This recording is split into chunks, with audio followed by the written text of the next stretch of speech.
Na xilogravura intitulada Metamorfose, pássaros, abelhas e peixes que emergem do plano de fundo subitamente cedem espaço a uma cidade do sul da Itália, precisa em todos os detalhes. Maurits Escher viveu na Itália durante 13 anos. Sem dúvida, esse foi o período mais feliz de sua vida. Na Itália, conheceu a esposa, 2 de seus 3 filhos nasceram e ele produziu quase metade de suas xilogravuras e litografias.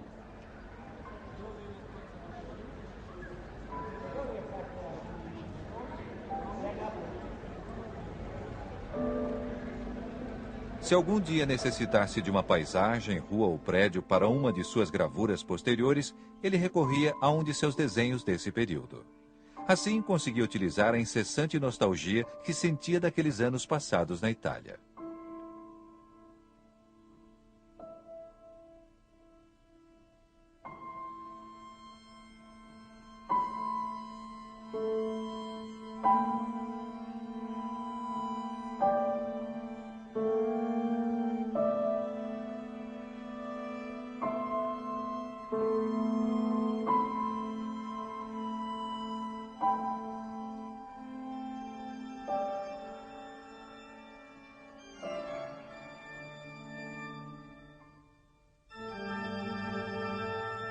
Cidade holandesa de Haarlem, 1920. A tênue figura refletida no candelabro da catedral da cidade escreve a um amigo sobre o que sente ao ouvir o órgão.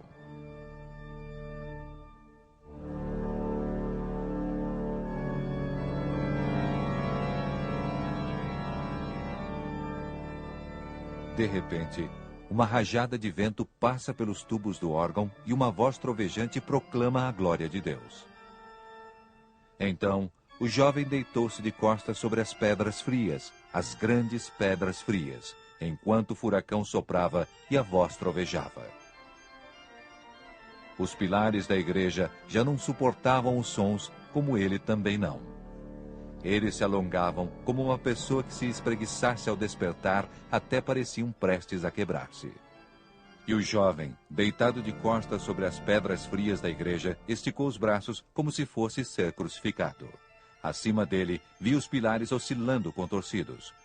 O órgão cresce ainda mais. Os tubos erguem-se da terra até o firmamento, e o jovem sentiu um vento tão forte que o ergueu das pedras e o levou para o céu entre os pilares oscilantes.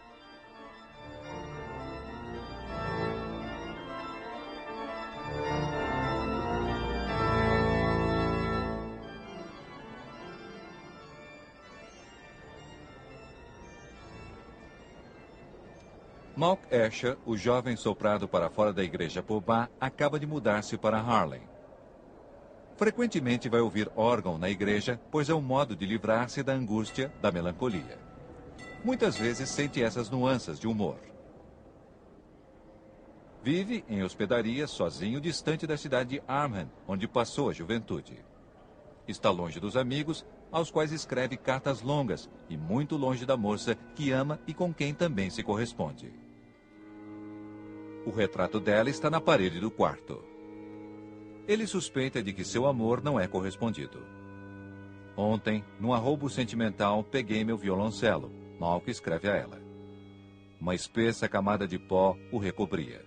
Mantive meus companheiros acordados até 2h30 com minhas lamentações melancólicas. Tudo em 2 cordas, porque a de sol e a de dó há tempos arrebentaram. Ilumina-me francamente a luz elétrica que coloquei dentro de uma caveira. Afinal, o que é o homem? Após uma vã tentativa de passar nos exames do curso secundário preocupados, os pais de Escher o mandaram para Haarlem. Consideraram que uma das poucas possibilidades de equipar o filho para a sociedade era fazê-lo aprender um ofício apropriado. Passa a frequentar uma escola que ensina tudo, desde trabalhar com esmalte até desenhar casas. Ik ben naar de school voor bouwkunde en sierende kunsten in Haarlem gegaan, met het idee om daar architectuur te studeren. Dat was omdat mijn ouders waarschijnlijk dachten, die jongen die moet dan maar eens proberen of die dat kan. En daar kwam ik onder handen van mijn leraar Jessoen de Mesquita, die zelf een hele bekende graficus was. En die heeft gezien de linoleumsneden die ik als leerling van de burgerschool heb gemaakt. En die zag daar blijkbaar wat in. En die zei, toen zou je eigenlijk niet in plaats van die architectuur te gaan studeren, liever doorgaan als graficus. En dat wou ik maar al te graag. Dat vond ik natuurlijk veel leuker. Die architectuur heeft me eigenlijk nooit iets gezegd. En mijn vader heeft toen schoorvoetend gezegd, nou ja, vooruit, dat moet dan maar, hè. Uma das xilogravuras de Escher do período de Haarlem chama-se Nunca Pense Antes de Começar. Uma figura solitária, carregando uma lanterna fraca, avança cautelosamente por uma perigosa trilha nas montanhas. É uma perfeita analogia da sua decisão de ganhar a vida como artista gráfico. Demorou mais de 30 anos para que ganhasse o suficiente para viver do seu trabalho. Felizmente, seus pais eram ricos e não se importavam de ajudá-lo financeiramente. Malk cresceu numa família abastada que vivia em uma casa enorme com muitos criados. No seu quarto de menino, havia fotografias dos quadros que ele vira nas longas viagens de férias com os pais, principalmente primitivos flamengos, porque ele só considerava realmente interessante a pintura que datasse de antes da Renascença.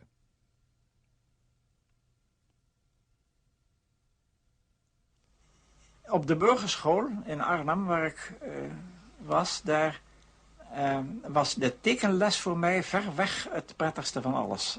Ik vond die school afschuwelijk. Behalve de tekenles, dat was een soort van verademing. Maar dat wil niet zeggen dat ik een uitzonderlijk goede tekenleerling was. Ik kon het wel betrekkelijk goed, maar helemaal niet uitzonderlijk. Ik geloof dat ik op mijn eindexamen een 7 heb gehaald.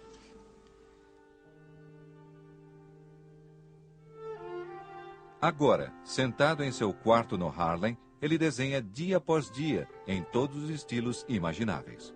Há tarefas passadas pelos professores, assim como ideias próprias que rondam sua cabeça e muitas vezes o levam ao desespero. Toda uma pilha de lixo passa pela minha mente revirada. Ele comenta, lutando novamente com um desenho.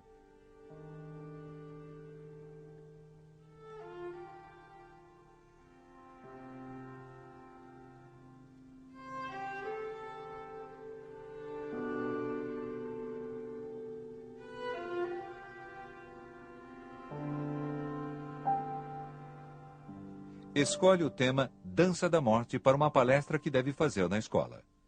Dança da Morte e da Vida são duas expressões com o mesmo significado, diz ele a seus colegas numa palestra de 3 horas. O que mais fazemos além de uma dança da morte em nossas almas?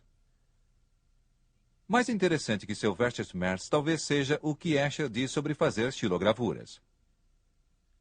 Alguém como Holbein fez séries tão fortes e intensas de gravuras precisamente porque restringia-se ao preto e branco e precisamente porque cortar figuras na madeira é um processo tão difícil. O artista gráfico está em melhor posição para expressar uma ideia pura e claramente e está menos inclinado que um pintor à tentação de produzir algo com um efeito vazio. Usar o mínimo de meios possíveis para exprimir uma ideia com a maior clareza possível é um ideal que ele sempre buscaria.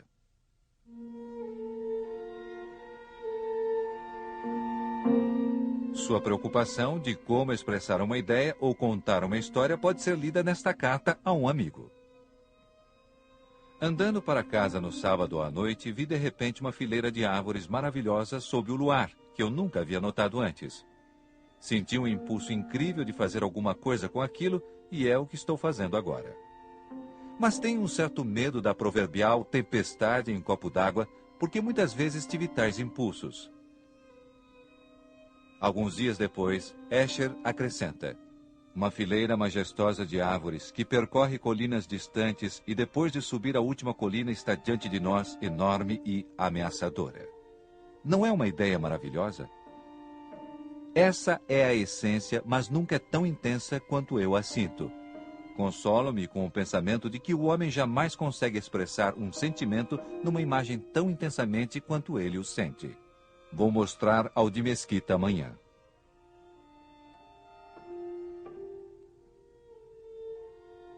Em 1922, Malk completa seus estudos na Escola de Arquitetura e Artes Decorativas.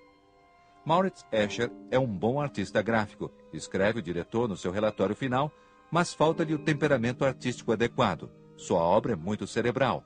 não é suficientemente emocional e nem lírica. Não é um desfecho alegre para se sair para o mundo, principalmente para quem acabou de ouvir do seu amor que ela não se interessa por ele. Mas felizmente, como todos os românticos, Escher sabe onde fica o paraíso: Itália.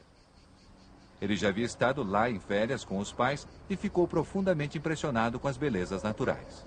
Deveria ficar aqui meses para entender a apaixonante ondulação das colinas e a rica vegetação, escreveu aos amigos.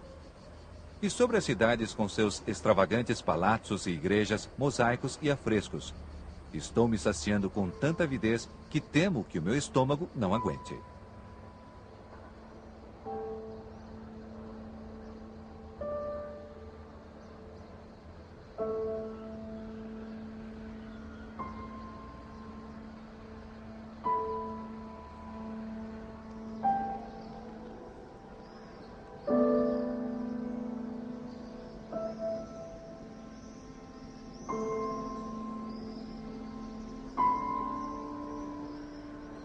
No final de 1922, vagueando pelas ruas de Siena, ele sente que o seu lugar é na Itália.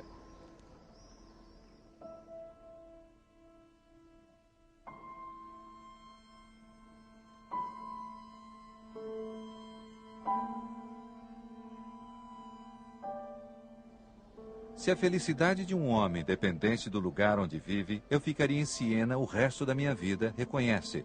Lamento por vocês que vivem no norte.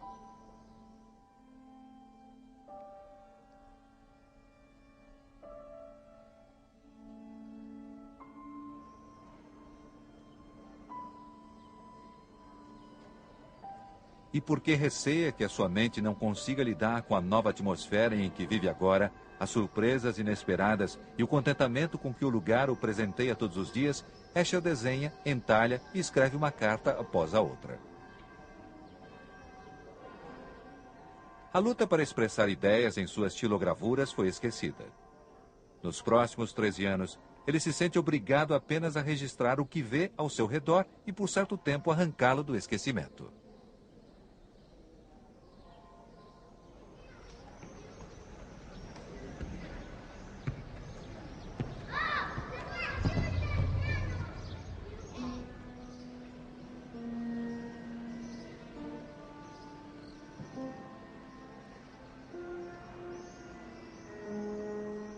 Ele luta contra pequenas fraquezas humanas.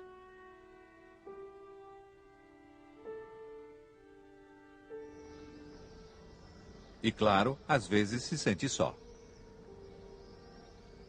Escher diz a um amigo: não seria ótimo podermos conversar novamente sobre coisas do cotidiano, sobre Arnhem e Harlem, sobre questões de sexo, sobre a vida e sobre a vida com V maiúsculo, sobre ruína e danação, Landro, dataísmo e coisas assim?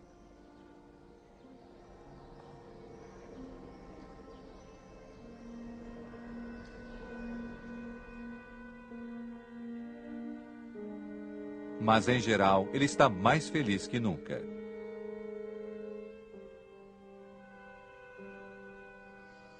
Das praias de Ravello, no litoral sul da Itália, ele escreve alguns meses depois: estou trabalhando muito.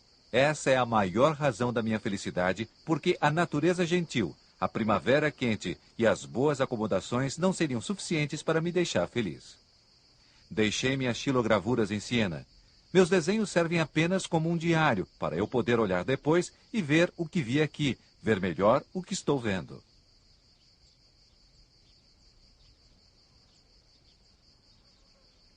Às vezes, Escher fica tão entusiasmado que canta em voz alta para as flores que está desenhando.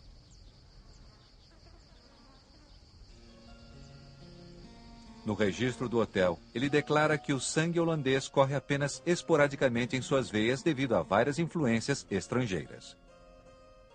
Parece que ele se sente uma pessoa diferente, e salienta esse fato deixando a barba crescer e anotando isso solenemente no seu diário.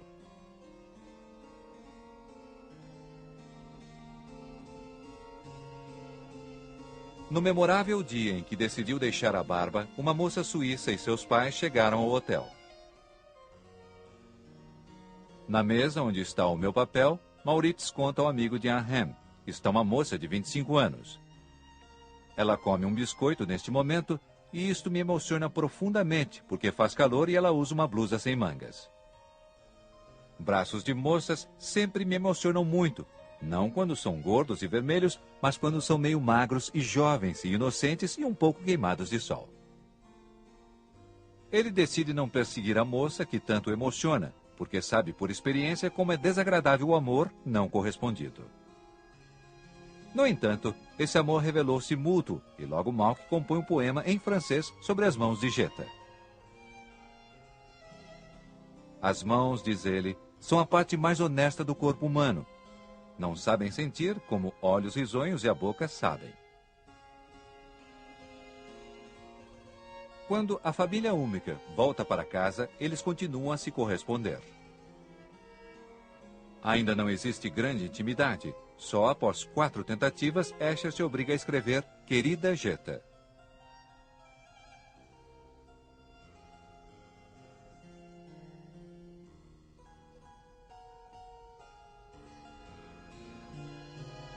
Um ano depois, essa correspondência cada vez mais frequente e mais apaixonada resulta em casamento. O casal muda-se para Roma. Como para registrar sua felicidade, Escher faz uma série de estilogravuras sobre a criação, terminando com idílicos Adão e Eva no Jardim do Éden.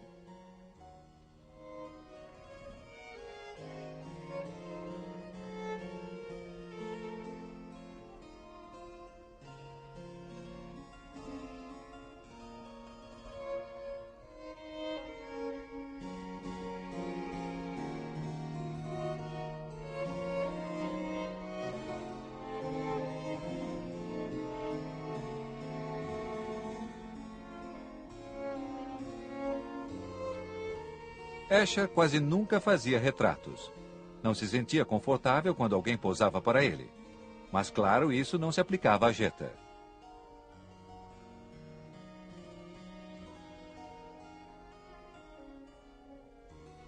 A casa de Roma foi alegrada por um painel de seda pintado pelo próprio Escher. Cães dourados, brancos e pretos, encaixando-se artisticamente como num quebra-cabeça. É um jogo divertido e que se dedica às vezes após seu período de Harlem. Mas são experimentos isolados. Como seu verdadeiro trabalho, empenha-se em fazer paisagens italianas.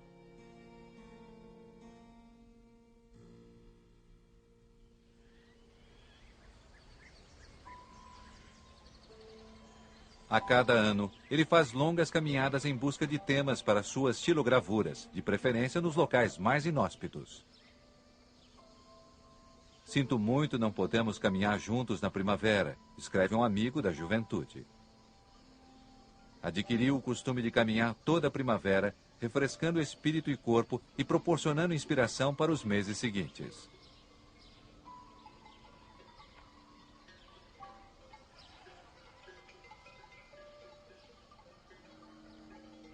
Não conheço alegria maior do que vagar por vales e colinas, de aldeia em aldeia, absorvendo a natureza liberta e aproveitando o inesperado e o inconcebível, um contraste inimaginável com a vida diária em casa.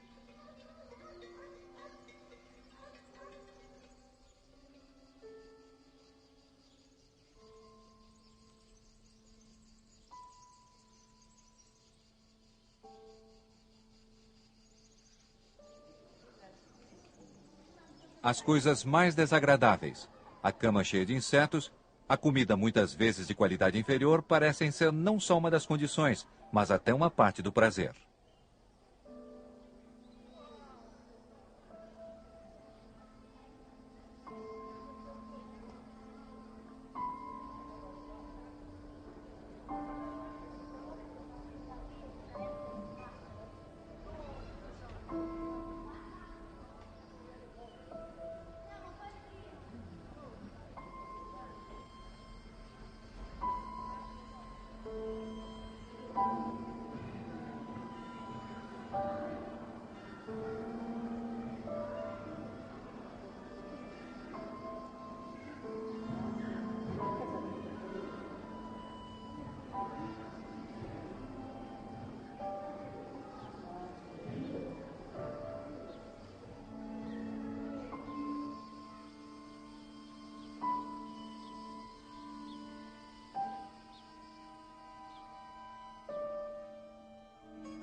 Em Roma, Geto e Malk levam uma vida despreocupada, sem a imposição das pressões do status e da alta sociedade.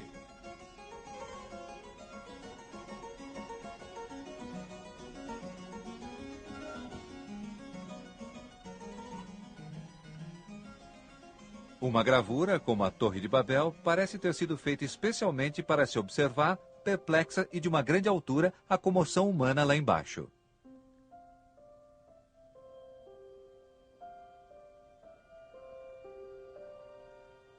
Não desejo ocupar nenhuma posição e nunca a ocuparei.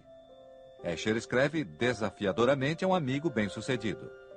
Desejo apenas uma loja, provavelmente de doces. Então mamãe poderá responder às perguntas que lhe fazem. Um filho é professor na Universidade de Leiden e o outro tem uma loja de doces em Roma. Imagino que, dizendo isso, o coração dela enche de orgulho. O pai de Escher, que envia uma mesada ao filho, anota em seu diário que os filhos de um carpinteiro encontraram seu próprio caminho no mundo. Algo para invejar, acrescenta, e a sua preocupação só cresce quando o casal tem um filho. Malk escreve com alegria e assombro em sua carta. É uma criança adorável, doce e linda. Certamente não é um desajustado. Pouco depois, a falta de renda começa a preocupar até o próprio Escher. Às vezes, uma aventura comercial de sucesso traz algum alívio. Papel de embrulho, por exemplo. E mais tarde, na sua vida, selos de correio, painéis de madeira, murais e toalhas de mesa. Quando o filho cresce um pouco, Escher lê para ele. E, em 2 ocasiões, isso até resulta em uma nova gravura.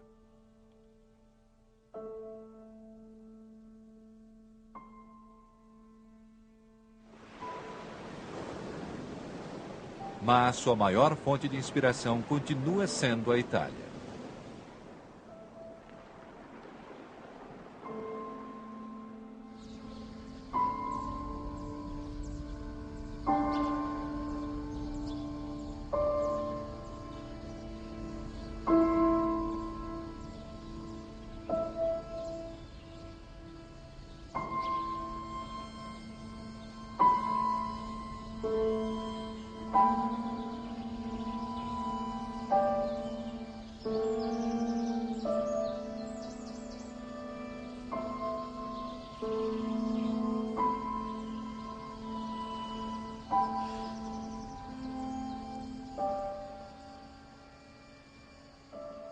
Wat sprak u bijzonder aan in het Italiaanse landschap?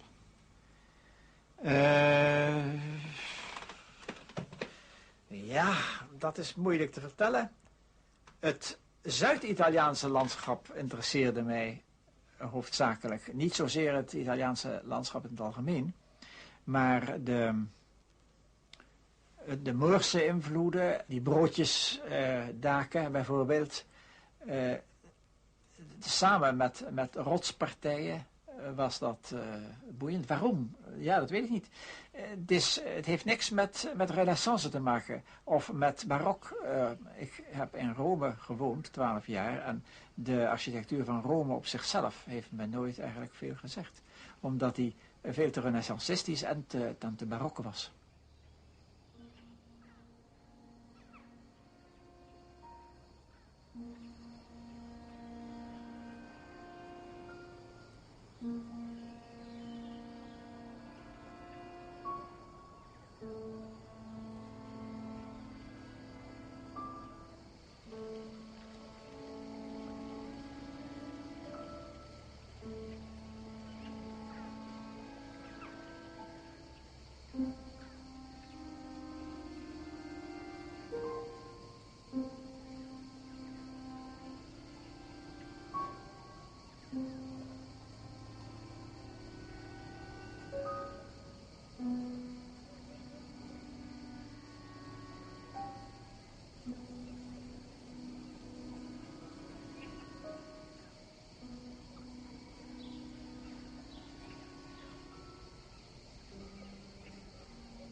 Você não faz demais a mesma coisa? Perguntaram a ele numa entrevista. Escher respondeu: talvez faça, mas se uma coisa me toca, tenho que desenhá-la. Posso vender pouco, mas não posso ficar parado. Estive em lugares onde poucos estrangeiros já estiveram.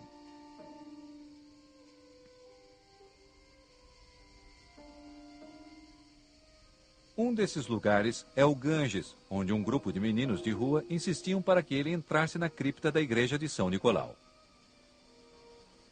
Nos nichos da parede estão cerca de 100 corpos de sacerdotes mumificados. Enquanto os meninos jogam os chapéus dos padres uns para os outros, Escher desenha os restos do que já foram pessoas.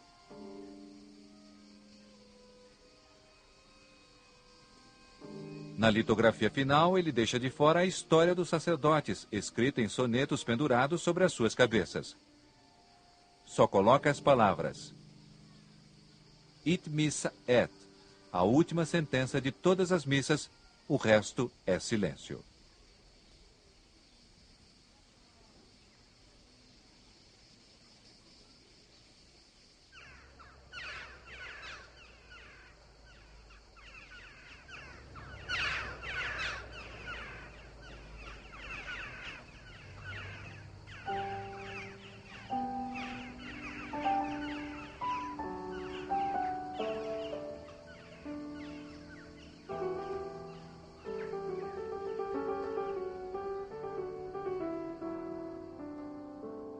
Em Roma, retorna a um de seus antigos temas de Harlem, Escher e seus ambientes espelhados numa bola refletora. Em 1959, ele escreve sobre esta litografia e sobre si mesmo. A cabeça do artista gráfico, ou para ser mais específico, o ponto entre seus olhos, está no centro. Para onde quer que ele se vire, permanece o ponto central. O ego do homem é absolutamente o centro do mundo. Escher fica tão envolvido em seu trabalho que muitas vezes Jetta e as crianças fazem as refeições sem ele, ouvindo o ruído que vem do estúdio, o tamborilar de suas unhas na bancada, o assobio de uma melodia de bar.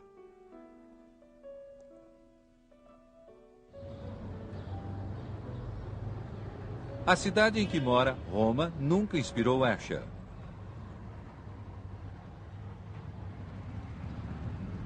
Mas quando os majestosos edifícios de Roma são espetacularmente iluminados por holofotes à noite, tudo muda.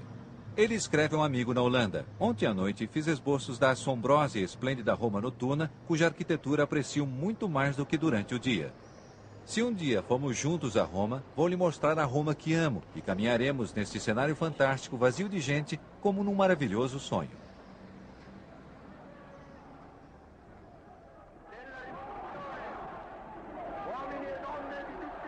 Mas o cenário fantástico foi iluminado pelo regime fascista, com o fim específico de enchê-lo de multidões.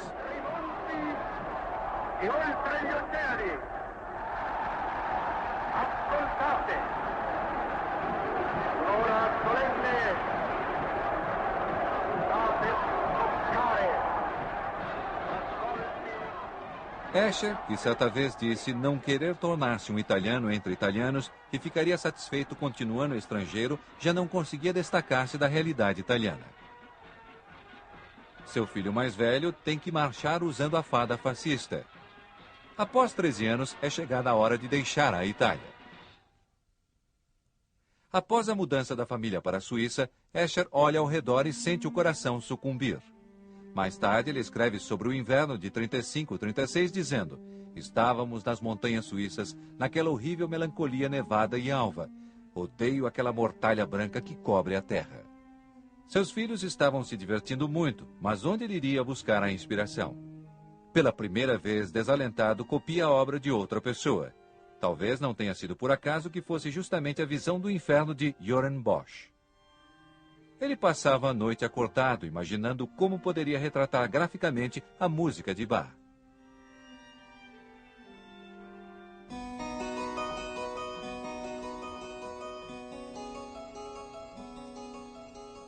Fez uma litografia do ambiente ao seu redor.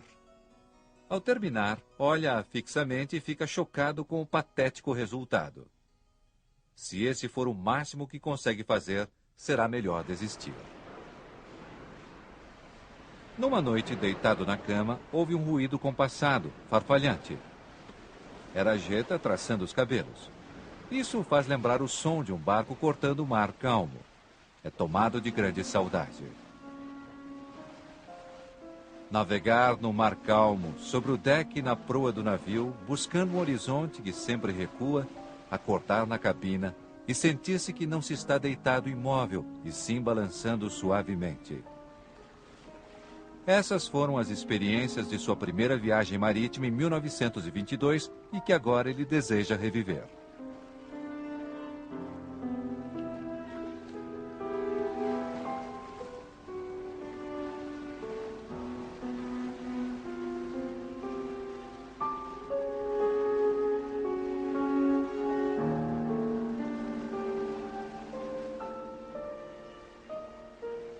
Em troca de algumas gravuras, ele e Jeta podem viajar em cargueiros italianos.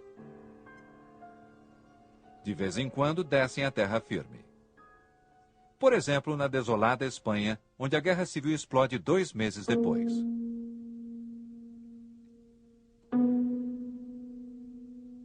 Uma viagem de navio como esta é um oásis de paz, escreve ao voltar a bordo. Os europeus estão destinados, lenta mas certamente, a afundar no lamaçal.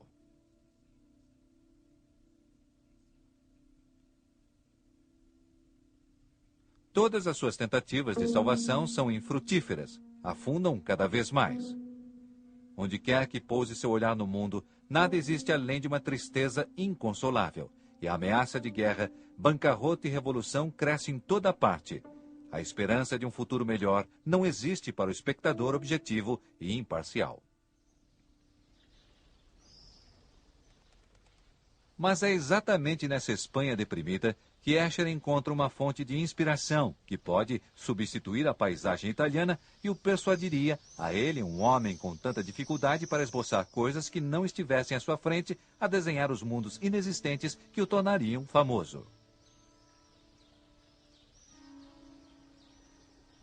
Foi na Espanha, disse ele mais tarde, que seus olhos se abriram.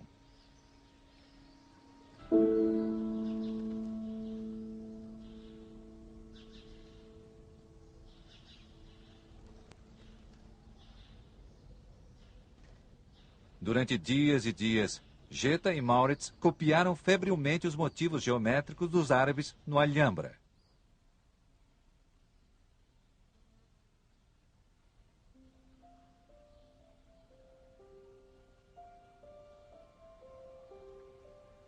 A grande complexidade e arte dos padrões geométricos já haviam sido notados por Escher numa visita anterior. Mas agora, obviamente, ele vê muito mais neles. Os padrões dão a Escher a impressão de algo antigo e eterno. Cada padrão repete a si mesmo infinitamente numa espécie de universo bidimensional.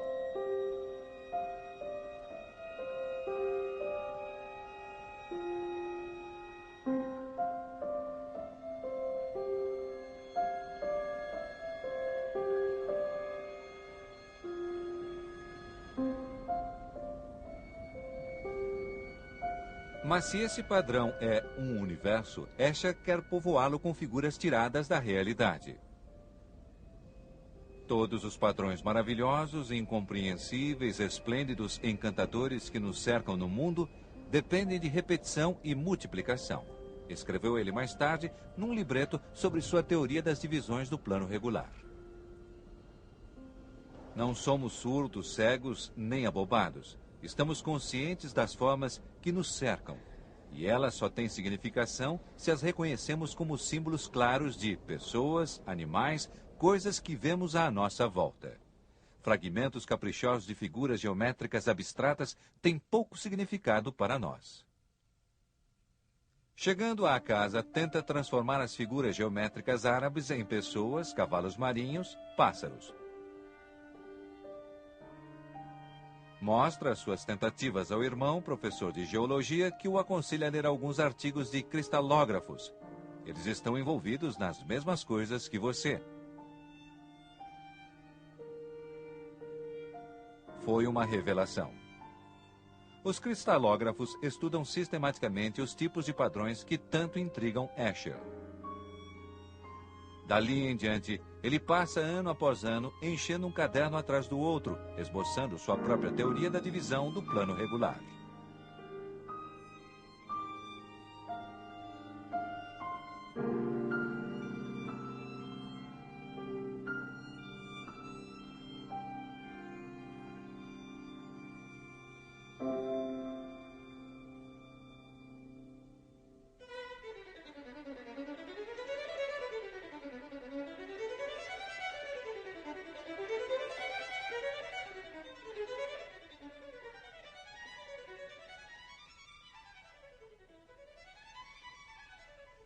Até sua morte, ele usa esse sistema para harmonizar em mosaicos uma quantidade incrível de peixes, sapos, aves e lagartos.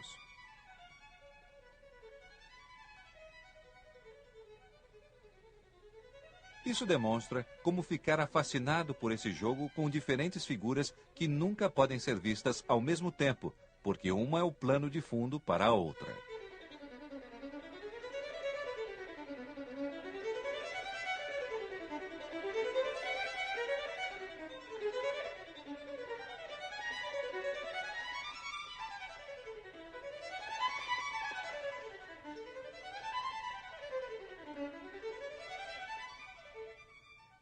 Os seus estudos sobre a divisão de plano não são para o público em geral, só ocasionalmente surgem em suas gravuras oficiais.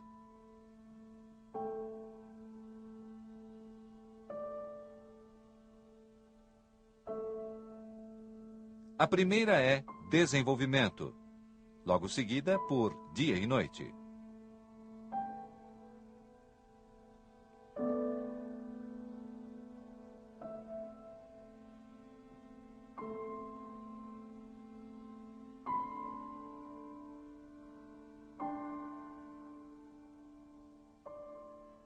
Mais tarde, tornam-se suas gravuras mais vendidas. Em 1938, isso não podia ser previsto. Amigos e conhecidos a quem mostra seu novo trabalho acham-no muito estranho e não sabiam o que entender. Uma decepção, já que ele havia passado um ano inteiro experimentando e explorando essa nova direção do seu trabalho.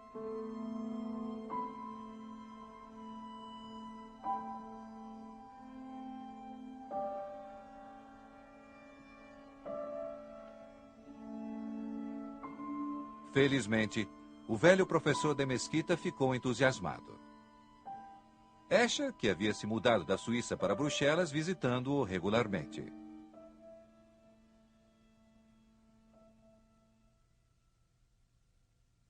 Na verdade, ele não precisava de incentivo. Um dia, o seu ideal era dominar seu ofício completamente e, às vezes, escolhia assuntos porque se prestavam particularmente a uma certa técnica que queria testar. Agora suas ideias o empolgavam tanto que ele gostaria de explicá-las aos outros a qualquer custo, ideias que só podem ser expressas em imagens, não em palavras. Tais como os jogos de figura, que são o plano de fundo uma das outras. O otimista e o pessimista nunca podem ser vistos ao mesmo tempo, enquanto sejam figuras num plano regular dividido. Podemos ver um ou o outro. Mas, quando emergem da superfície plana, vemos um homem negro e um branco apertando a mão um do outro.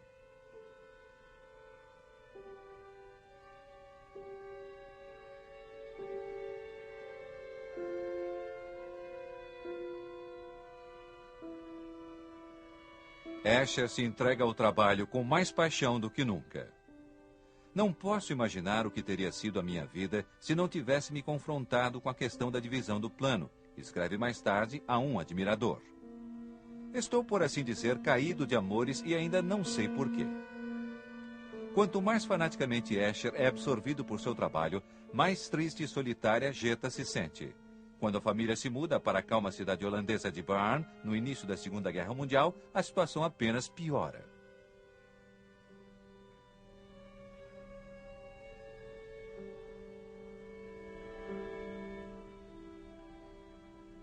Preocupado, ele anota os sintomas de Jetta no diário, mas não percebe que o isolamento pode ser uma das causas. No fundo, ela tem estado com ciúmes desde aquele tempo, lembra-se mais tarde. É a perspectiva unilateral de alguém cujo trabalho é mais importante do que tudo.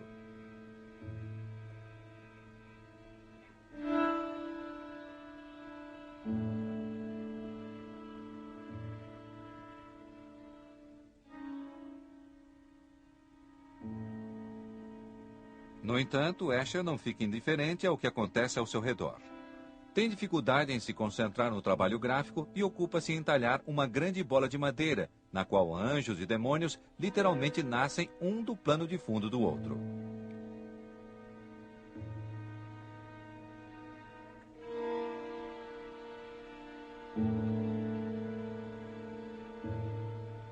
Desde a exclusão dos judeus, sempre tenho uma sensação desagradável ao expor meus trabalhos. Ele escreve a um amigo.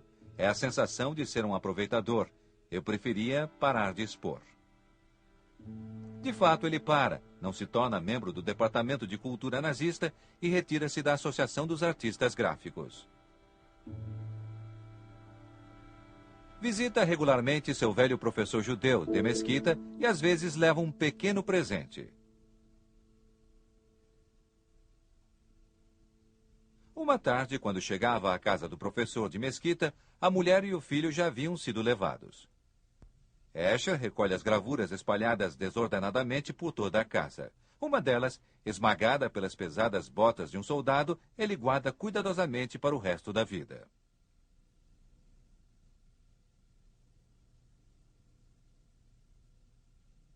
No último ano da guerra, Escher não acha mais jeito de trabalhar.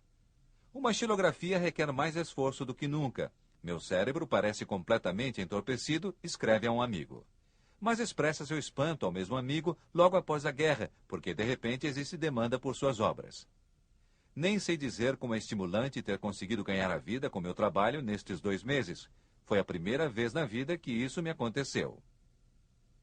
E quase 10 anos se passaram para que acontecesse novamente.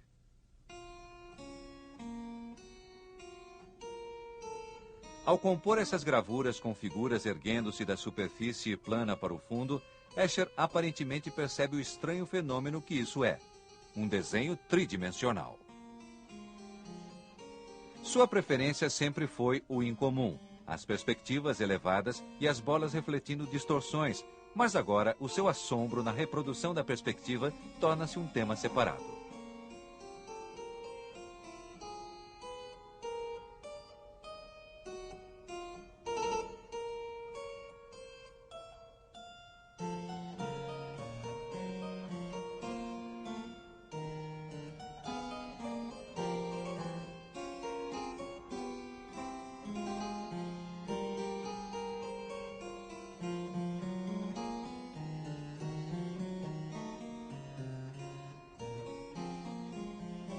Não é absurdo traçar algumas linhas e chamá-las de casa? Pensa ele.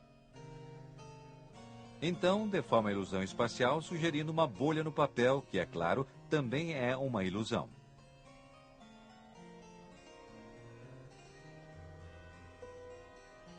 Ou combina várias perspectivas em um só desenho.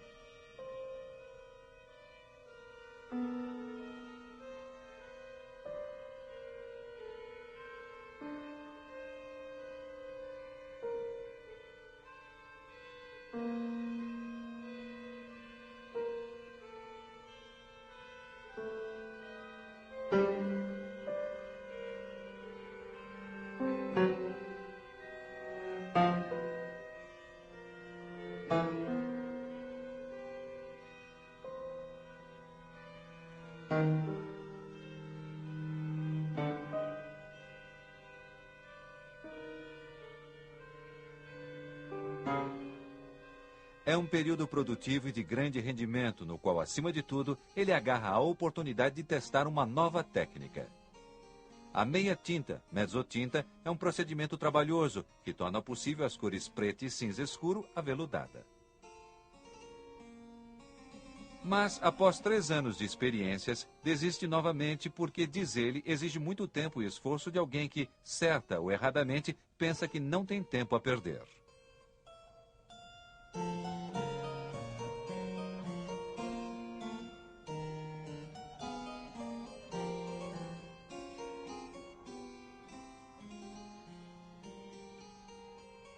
O medo de perder tempo o leva de volta à disciplina diária do estúdio, depois de caminhar 2 horas pelos bosques.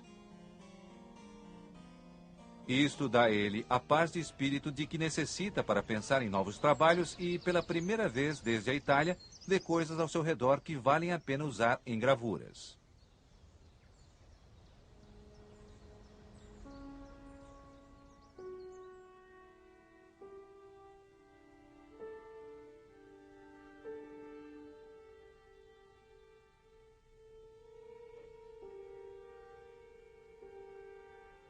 Não é a imagem romântica dos bosques que intriga Escher, mas antes a distorção da perspectiva por ondulações ou a possibilidade de incorporar naturalmente mais de uma perspectiva numa ilustração.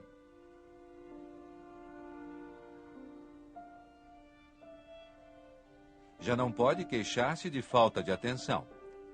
As revistas Time e Life dedicam longos artigos a ele e uma exposição de suas obras é organizada no Museu Stedelijk de Amsterdã para uma conferência internacional de matemáticos. Escher também faz uma palestra.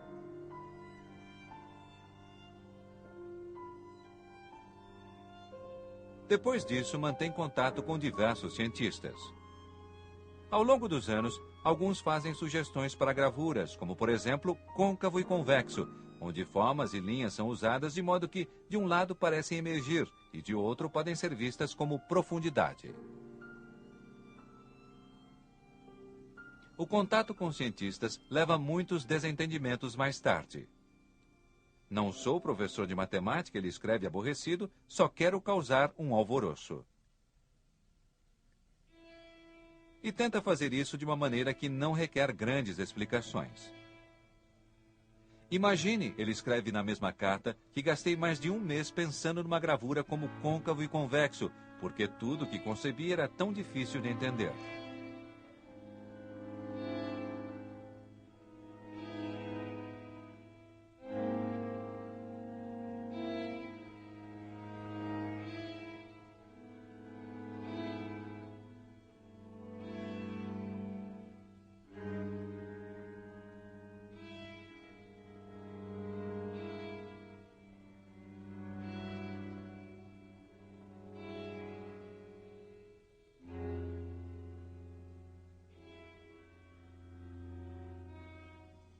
Escher espanta-se com o mundo à sua volta e tenta descobrir exatamente o que vê e por quê.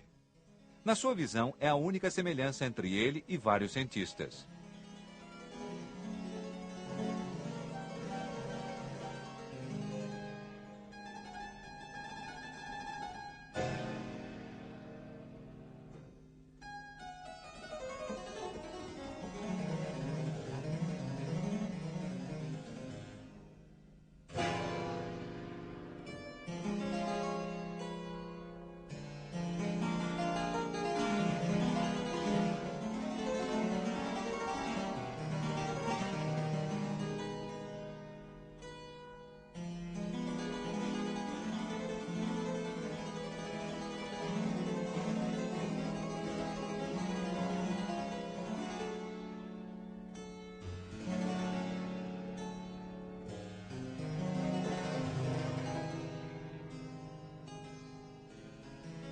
Jeta não está bem.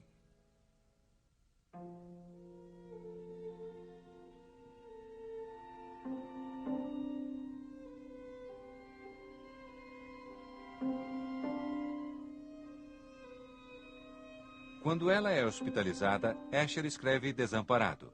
Sou um artista gráfico e parece que é só o que sou, porque não posso ajudar Jeta.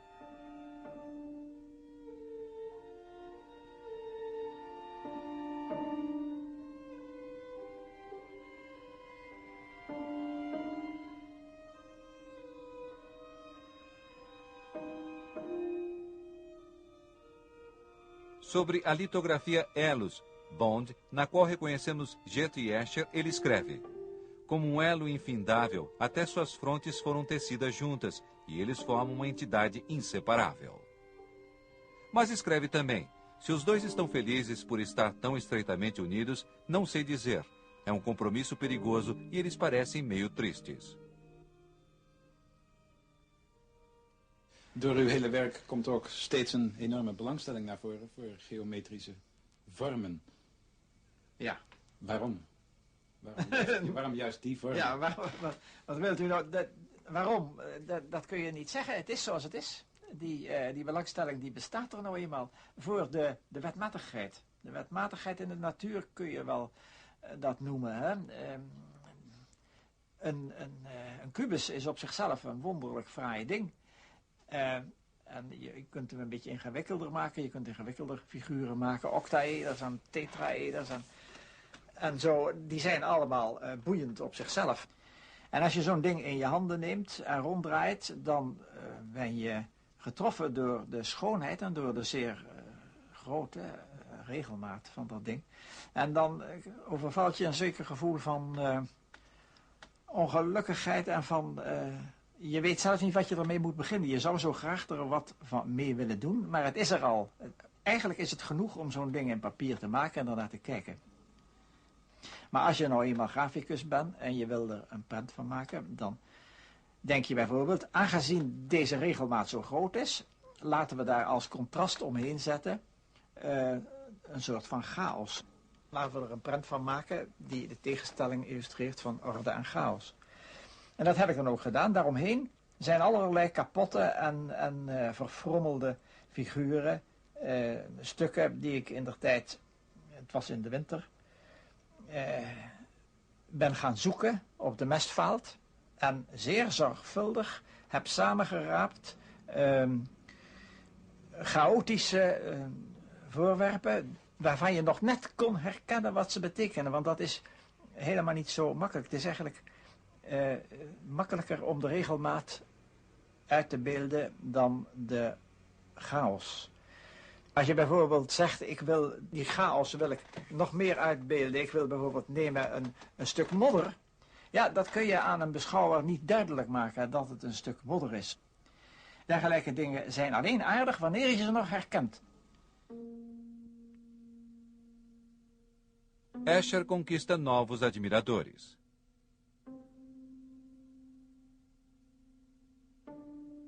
Em gravuras como Queda d'Água, em que espantoso Escher mostra o absurdo que pode ser colocado em perspectiva no papel, encontram afinidades. Eles também fazem experimentos com a percepção.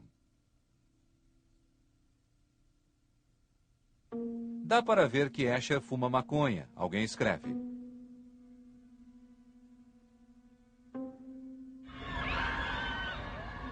Mas Escher não se impressiona muito com a geração anos 60. Os Beatles e muitos outros fenômenos recentes semelhantes, escreve ao filho que emigrou, são perturbadores. Existe algo de muito revolucionário no ar. Os seus filhos talvez vejam muitas mudanças e será uma boa coisa eles viverem num país esparsamente povoado como o Canadá. Porque, grave minhas palavras, este é só o começo de um mundo que vai se libertar de velhos tabus.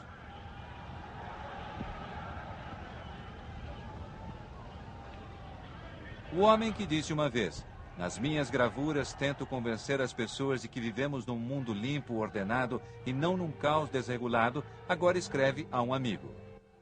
É uma pena que o mundo em que vivemos seja um caso tão sem esperança. É um mundo insondável, selvagem, perigoso, um jogo irracional.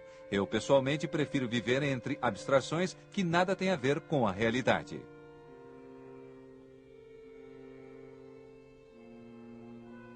Ele está convencido de que ninguém entenderá sua série Limites do Círculo, que tanto o entusiasma.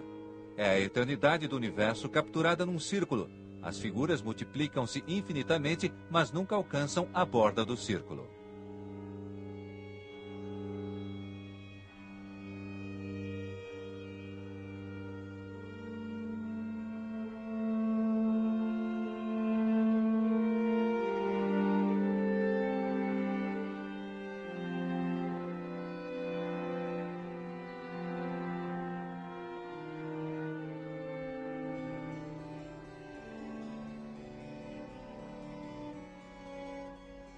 Ele continua a gostar de seu trabalho tanto quanto antes, mas está torturado por receios que nunca sentiu.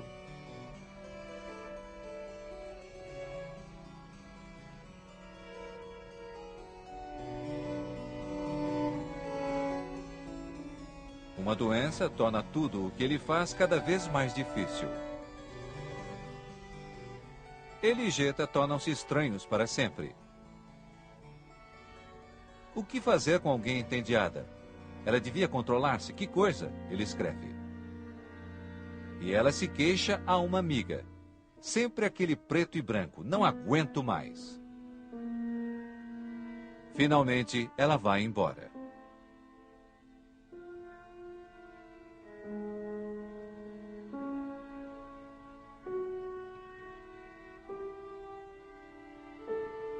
Jeta vai morar com o filho na Suíça, onde se sente reviver um pouco.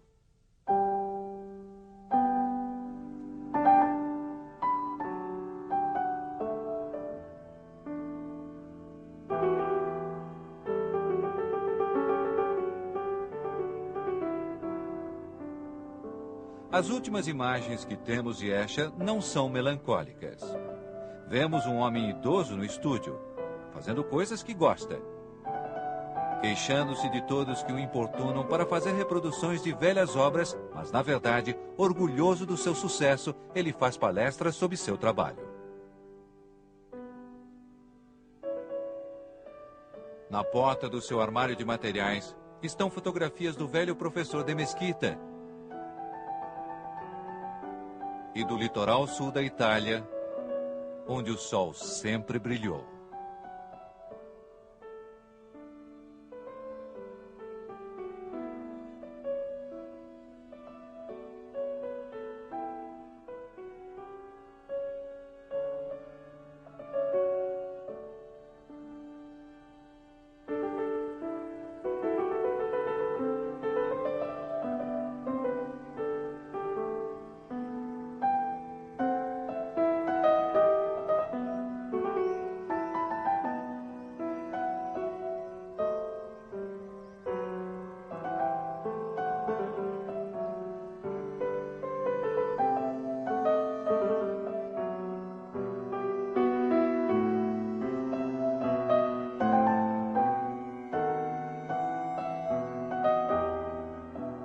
Distribuição Didac. Versão brasileira, Helicon, São Paulo.